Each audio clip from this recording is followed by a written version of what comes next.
Hello everyone, আসসালামু আলাইকুম। আজকে সকাল সকালে বেরিয়ে পড়ছি ধানের জমিতে ওষুধ দেওয়ার জন্য। চলুন আজকে ধানের জমিতে ওষুধ দেওয়া আপনাদের দেখাই।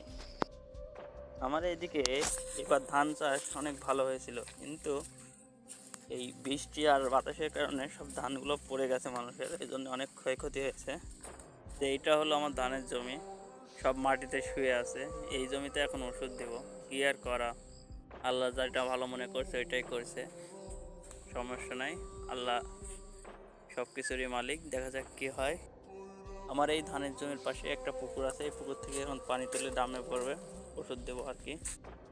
এই যে আমার মেশিনের ভিতরে ওষুধ দেওয়া শেষ, এখন এইখান থেকে পানি তুলে ওষুধ দিতে শুরু করব।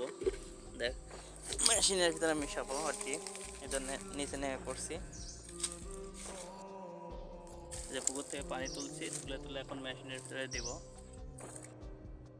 এই যে মেশিনের ভিতরে এখন এই পানিগুলো দেব, দিয়ে লোড করে আপনাদের দেখাচ্ছি।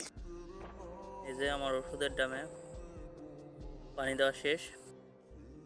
এই যে আমার ধানের বয়ে ওষুধ দেওয়া চলতেছে। এই যে চার্জার মেশিন দিয়ে ওষুধ দিচ্ছি। আজকের মতো আমার এখানেই ওষুধ দেওয়া শেষ, এবং আমার এই ভিডিওটাও শেষ। সবাই ভালো থাকবেন, সুস্থ থাকবেন এবং আমার জন্য দোয়া রাখবেন। সকলকে জানাই আসসালামু আলাইকুম।